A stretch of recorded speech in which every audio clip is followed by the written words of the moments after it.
Bonsoir à tous, merci de votre présence pour cette soirée annuelle qui nous permet de distinguer une personnalité en lui remettant le prix Jacques France. C'est la 4e édition aujourd'hui qui nous réunit donc autour de la lauréate Jacqueline Costa-Lascou, à qui je céderai naturellement la parole tout à l'heure. Le Grand Orient de France a donc souhaité cette année à nouveau distinguer une personnalité dont les engagements font corps avec la République, ses principes, son histoire et peut-être et surtout son avenir. Car si nous voulons qu'elle perdure, cette République, qu'elle retrouve le sens de ses principes, parfois oubliés, parfois travestis, parfois galvaudés, parfois piétinés, parfois mal interprétés, il y a nécessité de sortir d'une confusion dans laquelle notre monde, notre continent, notre pays semblent trop souvent plongés. Hélas, ce sont parfois nos élites qui relaient cette confusion. Élites politiques, élites intellectuelles, universitaires, médiatiques. Il y a heureusement au milieu de cette confusion des esprits qui nous éclairent. Jacqueline Costa-Lascou, vous êtes de cela. En vous remettant aujourd'hui la Marianne Jacques France, le Grand Orient de France veut célébrer votre engagement, votre travail, vos recherches, votre exigence, votre patience et votre opiniâtreté à faire œuvre de pédagogie pour expliquer, depuis longtemps maintenant, à des publics divers, dans divers contextes et fonctions qui ont été les vôtres, ce qu'est la République, à travers ce qui est peut-être son cœur et son épine dorsale, la citoyenneté. Cette citoyenneté républicaine, elle est l'héritière directe du siècle qui nous a fait sortir de l'obscurantisme et de la société d'ordre. Pour nous, francs-maçons, au-delà des sensibilités diverses et légitimes qui sont les nôtres et qui parcourent notre obédience, nos obédiences, le rassemblement autour de l'héritage des Lumières s'impose plus que jamais. C'est ainsi que nous devons d'abord marteler l'exigence humaniste. L'ordre social ne doit être déterminé que par les êtres humains eux-mêmes et non par un prétendu ordre divin ou naturel. Pourtant, nous le savons, la loi de Dieu s'impose de plus en plus dans notre société et asservit notamment les femmes, premières victimes d'un ordre patriarcal obscurantiste que nous voyons ressurgir régulièrement, y compris dans notre pays. La religion s'impose désormais comme une évidente et envahissante donnée dans la vie sociale, économique, culturelle et politique, comme nous ne l'avions pas connue depuis plusieurs décennies. Ces règles, qui parfois, pas toujours, se situent à l'opposé de l'émancipation et du progrès, deviennent presque aussi puissantes que la loi de la République dans un certain nombre de nos territoires. Pouvons-nous, pourrons-nous longtemps le tolérer ? Notre société pourra-t-elle résister longtemps à cette pression? Nous devons ensuite ne plus céder un seul pouce sur l'universalisme, cet autre héritage central des Lumières.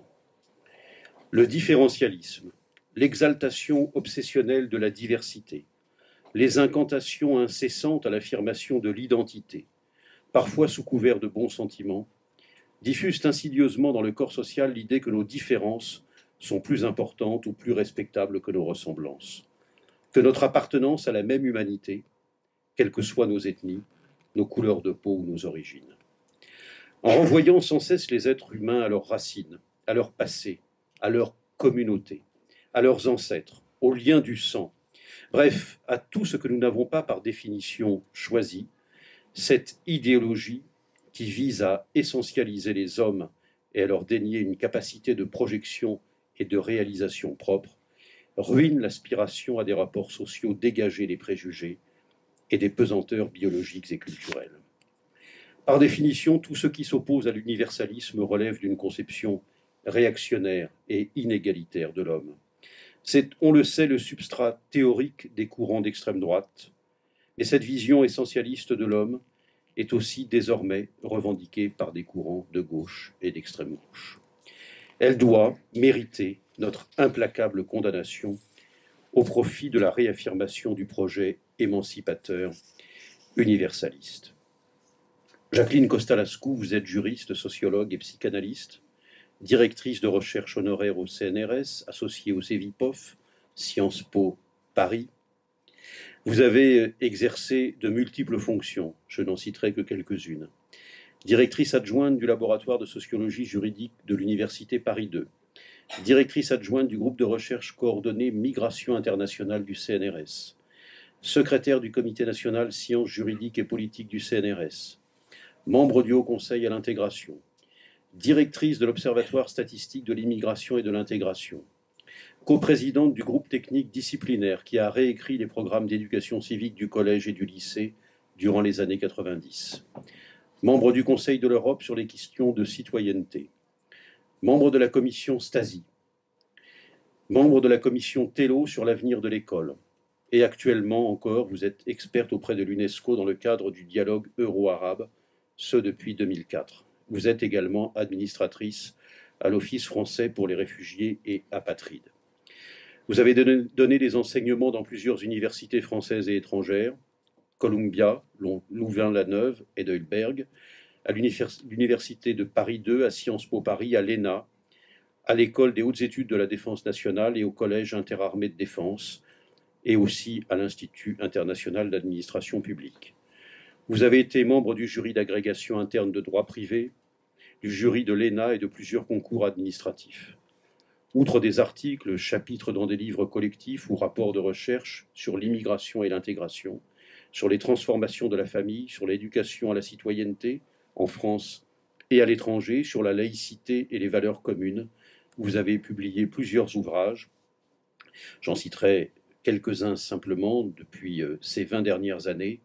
Les 3 âges de la laïcité chez Hachette, la laïcité à l'école, un principe, une éthique, une pédagogie, l'humiliation, les jeunes dans la crise politique, le monde arabo-musulman dans les manuels scolaires français, ou encore la parentalité dans tous ses états. Il y en a beaucoup d'autres et un est prévu dans les semaines qui viennent. Vous avez également été présidente de la Ligue de l'enseignement et présidente de la Fédération nationale des écoles de parents et des éducateurs. Vous êtes actuellement administratrice de France Terre d'Asile, vice-présidente du Cercle Condorcet de Lyon et vice-présidente de la coordination des fédérations des associations de culture et de communication, COFAC, de la région Auvergne-Rhône-Alpes. Voilà brièvement résumé quelques années de carrière dans l'enseignement et d'engagement dans la vie sociale et civique. En vous décernant cette distinction, Madame Jacqueline Costa-Lascou, le Grand Orient de France entend vous dire que vous incarnez cette République, cette Marianne, à laquelle nous sommes si puissamment, si passionnément et en même temps si rationnellement attachés, une citoyenne qui promeut et défend la République et qui incarne à la fois ses principes et son combat. Et donc, c'est pour nous un grand honneur de pouvoir vous décerner cette distinction. Et avant de vous céder la parole et de vous remettre la Marianne, je vais demander à Pierre Henriet, député de la Vendée, et qui représente ici la fraternelle parlementaire, et son président Christophe André Frassa, de prononcer quelques mots, car nous avons souhaité en effet que pour vous remettre cette distinction républicaine, eh bien, ce soit un parlementaire, donc un représentant des institutions de la République, qui puisse être à nos côtés pour porter cette célébration. Pierre Henriet, vous avez la parole. Merci, cher Philippe. On m'avait demandé de prendre la parole 2 minutes, et sachant que à l'Assemblée, après 2 minutes, on coupe le micro, je me suis donc attaché à tenir au niveau du temps avec la rectitude qui est la mienne. Madame Jacqueline Costa-Lascou, mesdames et messieurs, en vos grades et qualités, je voudrais tout d'abord féliciter Madame Jacqueline Costa-Lascou pour son prix de la Marianne Jacques France 2018. À travers cette récompense, saluer le travail qui est le sien, son engagement personnel, son engagement associatif, social et militant, son travail universitaire dans les sciences humaines et sociales. À travers ces travaux, elle participe à éclairer le monde qui nous entoure, à mieux le saisir, à mieux le comprendre, avec toute la rectitude, qui lui a permis de devenir directrice de recherche au CNRS. Et nous savons qu'il en faut du courage et de la volonté, quand on est une femme, pour se faire une place dans ce grand corps d'excellence de la recherche. Parce que les a priori existent partout et en plus haut lieu. C'est aussi un combat pour l'égalité entre les femmes et les hommes que vous représentez ici. Je voudrais remercier également notre grand maître Philippe Foussier pour son invitation à cette cérémonie. Très rapidement, vous représenter la Fraternelle parlementaire, association qui rassemble tous les francs-maçons parlementaires, et ce, quelle que soit leur sensibilité politique, à l'exception de l'extrême droite, et quelle que soit leur obédience ou le rite maçonnique auquel ils travaillent. Fondée en 1947 par Henri Caillavet et Paul Ramadier, elle est aujourd'hui présidée par notre très cher frère Christophe Frassa, sénateur des Français de l'étranger, qui s'excuse de ne pas être présent aujourd'hui. Et c'est bien dans ce même esprit que nous devons, nous, parlementaires, suivre votre pensée éclairée qui tend à comprendre le monde dans toute sa complexité, dans une pensée toujours perfectible, une pensée qui tend à comprendre la perfectibilité tout comme le sont nos lois, et conscient des attaques qui peuvent être faites aux principes fondamentaux de la République française. Quand bien même nous entamons ce XXIe siècle, siècle de la conscience environnementale et de la conscience humaine. Je vous réitère tous mes plus vives félicitations pour votre juste récompense. Bravo à vous.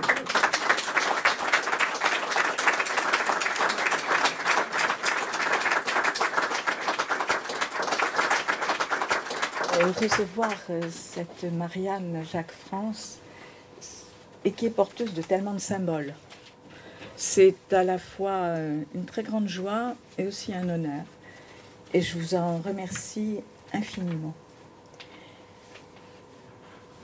Mais c'est aussi une invitation à poser un regard sur ce que l'on a bien pu faire pour être destinataire de ce prix. Alors, permettez-moi d'associer toutes les personnes qui, justement, m'ont permis d'être là ce soir. Je ne suis pas seulement une personne. Je suis aussi tout un travail collectif qui a pu être fait avec moi et avec les amis qui sont là. Alors, vous l'avez rappelé, c'est vrai que j'ai toujours essayé de lier les idées à des engagements. Choisi la liberté et l'ouverture sans me contenter du monde universitaire.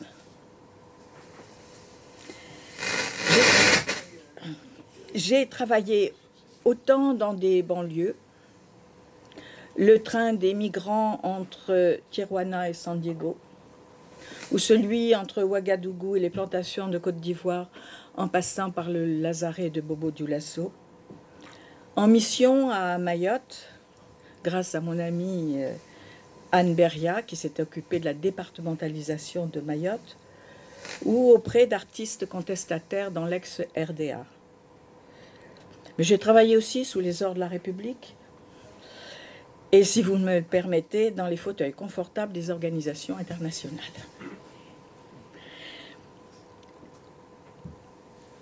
J'ai toujours essayé de défendre les droits de l'homme et du citoyen, mais sans être mise en carte. Et quand j'ai voulu essayer d'entrer dans des fédérations d'associations, vous avez rappelé par exemple la Ligue de l'enseignement, j'en suis partie pour reprendre ma liberté. Pour la Ligue de l'enseignement, c'était clair, j'avais déjà dévoilé Tarek Ramadan il y a 15 ans. Mais en vérité, c'est une longue histoire, dont je me sens débitrice et qui m'a été transmise depuis plusieurs générations. Mes ancêtres ont été des artisans d'art, des compagnons tailleurs de pierre ou charpentiers, des artistes, imprimeurs, les éditions Rougerie qui ont édité pour la première fois Francis Ponge ou Ségalen, et puis des armateurs et gens de mer. Un arrière-grand-père est mort dans l'océan Indien, de retour de Chine, sur sa goélette lors d'un naufrage. Ne pas avoir de racines terriennes, bien ancrée, m'a naturellement conduite vers les migrants et les réfugiés. Et je crois, Pierre, que ça fait 20 ans que nous nous connaissons sur la question des réfugiés. Un autre arrière-grand-père, corse et libre, disait-il, a donné la fortune colossale qui lui venait de Napoléon, et j'ai vérifié à la Bibliothèque nationale. Il l'a donné à son ami Garibaldi. Garibaldi, son ami et frère en maçonnerie, pour l'indépendance italienne. Il avait admiré Bonaparte, il a désavoué les guerres napoléoniennes. Il mettra toute son énergie dans l'édification de la laïcité et la Commune de Paris. Son fils, mon grand-père, ami et secrétaire de Jaurès, déclarait dans les meetings en 1914, la France et l'Allemagne seront à l'avenir les meilleurs amis du monde. La seule question est de savoir combien de morts entre-temps. Il risquait alors sa vie en disant ça en public. L'autre grand-père, restaurateur de fresques d'église, aura un enterrement laïque à Saint-Léonard de Noblat. Une moitié de l'assistance remplissait l'église. À l'extérieur, l'autre moitié entonna l'Internationale à la fin de la cérémonie, avec la bénédiction du curé, ami du grand-père. C'est la France laïque. Veuve, ma grand-mère éleva 11 enfants en travaillant comme peintre sur porcelaine. Et elle défendra les femmes. Elle se battra pour le droit des femmes. L'autre grand-mère à Paris sera l'une des rares femmes chefs d'atelier dans l'industrie automobile. Elle se battra aussi pour la promotion de l'égalité. Eh bien, j'ai retrouvé cette ardeur chez les amis qui sont là et qui se battent pour l'universalité des droits à partir de l'égalité femmes-hommes. Et puis cette ardeur aussi chez Sylvie Cromer, avec qui depuis des années, dans le cadre du dialogue euro-arabe, nous essayons malgré tout de faire passer la notion d'égalité femmes-hommes. Je vais encore vous dire 2-3 petites choses pour vous dire comment je suis héritière d'une certaine tradition et pourquoi je le dis. Mon père et mes oncles seront tous résistants. 5 oncles. L'un a été torturé, tué par la Gestapo. Un autre a été déporté à Buchenwald pour avoir organisé des évasions dans les camps en Allemagne. Pendant la guerre, ma mère hébergea une famille juive, 2 enfants et leurs parents, à côté du fort de Vincennes, occupé par l'armée allemande. Ce sera mon premier souvenir d'enfance. J'étais trop petite, alors je montais sur une chaise pour arriver à la hauteur de la fenêtre. Et je soulevais le rideau et je saluais les soldats qui défilaient, ils chantaient. Et mon frère aîné, derrière, m'injuriait. Et ma mère disait à mon frère de se taire, parce qu'il ne fallait pas attirer l'attention. C'est mon premier souvenir. Et nous étions en effet 7 personnes. Et je savais, on m'avait appris, j'étais toute petite, que si l'on frappait fort à la porte, il fallait s'échapper par la porte dérobée, derrière une armoire qui menait aux caves. Je ne saurais jamais, mon frère non plus, le nom véritable de ses parents et de leurs 2 enfants, pour éviter de révéler leur identité si on nous interrogeait. Plus tard, mon frère se blessa au pied pour ne pas aller faire la guerre en Algérie, par conviction pour les indépendances. Et avec son ami à Rabal et des artistes de Saint-Germain-des-Prés, il aidera des personnes risquant la prison pour gagner la Belgique. Mais je m'arrête là. Parce que je ne désire pas parler de moi. Je tenais simplement à dire que cette France-là, avec l'éventail des convictions qui favorisent une république laïque, cette France-là, elle a existé et elle continue à exister. À l'inverse, les détracteurs de la République ne voient dans leurs compatriotes, c'est très à la mode, que des descendants d'esclavagistes, de colonisateurs, de collaborateurs. Ils projettent sans vergogne l'ombre de leur ignorance et de leurs préjugés. Les idiots utiles, titre du colloque que nous avons organisé avec Patrick Kessel. Les idiots utiles confondent la dénonciation systématique et globale avec la liberté de penser et la liberté de critique. Mais je vous assure, dans ma famille, il n'y a pas eu que des gens que l'on pourrait citer à la gloire de Marianne. J'ai eu un cousin, charmant d'ailleurs, conservateur de musée, qui était royaliste. La sœur de mon père était athée, sa sœur était religieuse. J'ai eu par alliance 2 cousines musulmanes et une cousine qui s'est convertie au judaïsme. C'est ça, une famille laïque. Lorsque nous avons formé le collège des médiateurs pour les sans-papiers de l'église Saint-Bernard, avec Lucie et Raymond Aubrac, Germaine Tillon, Jean-Pierre Vernant, Stéphane Hessel, Antoine Sanguinetti, qui vantait la Corse comme département des justes, Laurent Schwartz, qui m'appelait son Antigone, parce que après les réunions, il ne voyait pas très bien, alors je le raccompagnais à son domicile et c'était des conversations extraordinaires. Pierre Lioncan, avocat général à la Cour de cassation, et le père jésuite André Coste, nous passions des heures et des heures à faire des dossiers pour les sans-papiers. Ce qui nous a réunis, malgré nos dissemblances, c'était l'enthousiasme d'Ariane Mouchkine à la cartoucherie. Or, nous nous sommes vite heurtés à ceux qui préféraient les discours idéologiques et maximalistes, refusant de traiter les dossiers au cas par cas. Ils demandaient la régularisation de tous les sans-papiers sans critères, au risque de faire capoter l'action que nous avions entreprise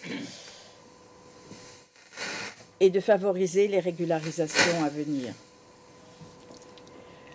On ne régularisera pas les proxénètes, les marchands de sommeil, les trafiquants, les exploiteurs de leurs compatriotes, avait pourtant averti Germaine Tillon. C'est quelque chose que nous retrouvons en permanence. Nos opposants préféraient rédiger des tracts, mais nous avons continué le combat. Cette posture, je l'ai retrouvée chez ceux qui jugèrent liberticide la loi de 2004. Et Jean-Pierre Aubin en sait quelque chose. Le port ostensible de signes religieux à l'école devenait la pire des répressions. Et peu importe si plusieurs d'entre nous ont été menacés de mort à ce moment-là. Nous sommes nombreux à avoir subi et à subir encore cette agressivité visant les laïcards. On oublie que l'expression est de Charles Maurras. Les républicains ringards. La familiarité de l'adjectif montre en quelle considération est tenue la République. Et aujourd'hui, on nous accuse alors l'islamophobie. Comment accoler des siècles de civilisation à un terme de la nosographie psychiatrique? Je développerai ça demain. Or, ces attaques se renforcent à un moment où les extrémismes menacent et tuent des journalistes, des juifs, des policiers, des passants, des jeunes qui voulaient simplement aller à un spectacle. Mais aussi à une époque où on dresse des murs, on dresse à nouveau des murs entre le nord et le sud. L'invective et la haine ne sont pas du domaine de la critique. Alors c'est la France des Lumières, celle de la liberté et de l'égalité, la France fraternelle dont je me sens proche et qui est symbolisée par Marianne. Il me vient à l'esprit cette belle phrase de Louise Michel pour décrire la femme de demain. C'est en grande partie la femme d'aujourd'hui. Simple, forte, aimant l'art et l'idéal, brave et libre aussi, la femme de demain ne voudra ni dominer, ni être dominée. Louise Michel. Alors, si vous me permettez, la dernière touche personnelle, ma fille répond parfaitement à ce portrait. Alors, la Marianne de Jacques France m'invite à renouer les fils de ma vie. Des idées qui se veulent des engagements et avec un goût pour l'art. Je développe cela aux Amis du Musée des Beaux-Arts à Lyon, à la coordination des associations culturelles en Auvergne-Rhône-Alpes, avec en face un président de région qui est fort peu accueillant. Et avec aujourd'hui l'association Olympio, dirigée par Olivier Catian, qui est ici dans la salle et à qui je veux rendre hommage. C'est aussi en travaillant avec des comédiens, comme Michael van der Meren, qui est aussi dans la salle, avec des outils audiovisuels, que j'apprends à débattre autrement sur les phénomènes d'emprise et de radicalisation. C'est avec l'ami Patrick Kahn, il est là, que je mesure l'importance des lieux de mémoire pour dialoguer avec des jeunes en apparence si éloignés de la citoyenneté. Voilà, conjuguer les différentes formes d'expression concourent à reconnaître la démocratie dans sa complexité et toute sa force. Merci aux amis qui sont présents. Je ne veux pas tous les citer. Merci aussi à ceux qui m'ont écrit des mots en disant qu'ils ne pouvaient pas être là parce qu'ils sont dans d'autres lieux. Et je ne vous dirai pas le mot assez extraordinaire que m'a écrit un membre éminent du PS qui aurait voulu être là. Mais ils ont ce soir une réunion. 3 petits points. Il m'a dit qu'il n'était pas sûr, il était obligé d'y aller, mais il n'était pas sûr que cette réunion soit encore utile. Alors, merci au Grand Orient de France. Merci de m'avoir permis de parler d'une vie, somme toute, ordinaire, mais dans une France inspirée par Marianne.